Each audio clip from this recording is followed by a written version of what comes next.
Hey everybody, it's Ms. Calkins, and today we are going to do a brand new topic.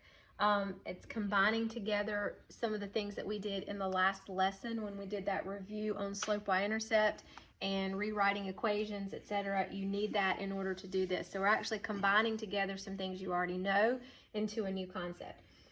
Before we do that, we are going to go back and look at our definition of parallel lines. Parallel lines, of course, are two lines that never intersect. But more importantly, it means they have the exact same slope. And we've talked about that before. That's not a new concept. So what your goal for today is going to be is to create an equation that satisfies this situation. So for number one, we're going to write the equation. So when we're talking about that, we ultimately want something in slope-intercept form. Write the equation of the line that is parallel to 3x plus y is -3 and passes through the point 3, 2. So what you need to think about, if it's parallel, that means our new equation is going to have the exact same slope as this equation does. The problem is the way this equation is written, we don't know what that slope is yet. So step one, if you need to rewrite in slope-intercept form so you can reveal what the slope is going to be.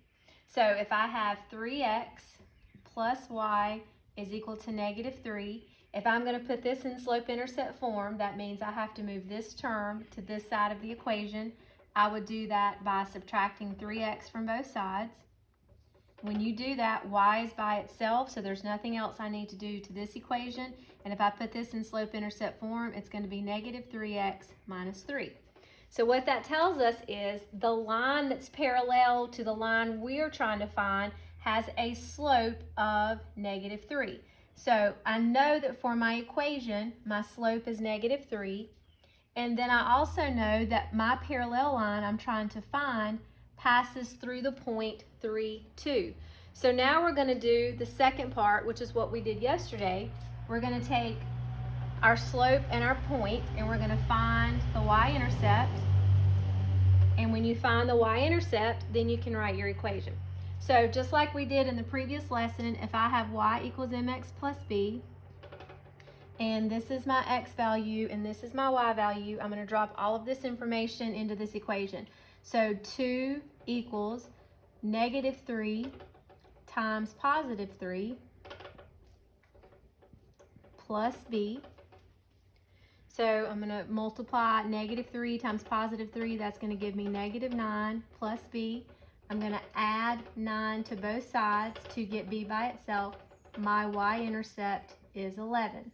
So now that I have my slope and I have my y-intercept, I can write the equation of the line that is parallel to this. So my equation would be y equals -3x plus 11. So again, the first thing we had to do, we had to reveal the slope of this equation. And since I know my line is going to be parallel to that, whatever the slope is of this equation, my parallel line is going to have the exact same slope. My parallel line is going to run through this point. So that's kind of like what we did yesterday when we wrote the equation given slope in one point. Okay, so we're going to try one more example. So number two, we're going to go through the same process. We want to write the equation of the line that's parallel to this equation and passes through the point 4, 5. So again, the first step that I have to do, I have to rewrite this in slope-intercept form to reveal my slope that I need to use. So if I put this in slope-intercept form, the first thing I'm going to do is move 2x over here by subtracting it from both sides. So that cancels out. I'm going to be left with 4y is equal to -2x minus 1.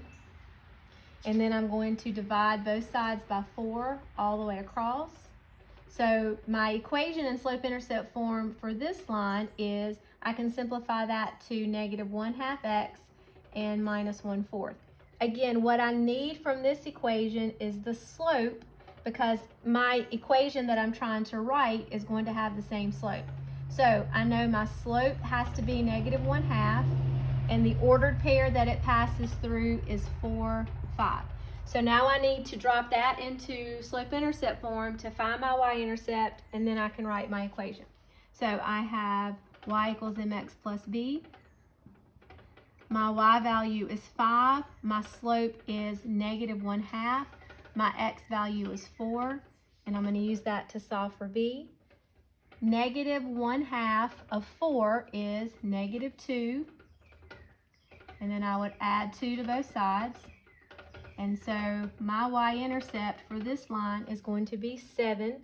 So now I have my slope and I have my y-intercept. So my equation for this line would be negative 1/2 x plus 7. So what this is actually doing is combining together the two topics that we did in the previous lesson. You have to rewrite the equation in slope-intercept form to reveal the slope. Then you take that slope and your ordered pair, plug it into y equals mx plus b to find the y-intercept. Once you have your slope and your y-intercept, then you can write the equation of the line that we need. I will be available for Zoom at 1 o'clock. The office scheduled a meeting on top of our normal Zoom session.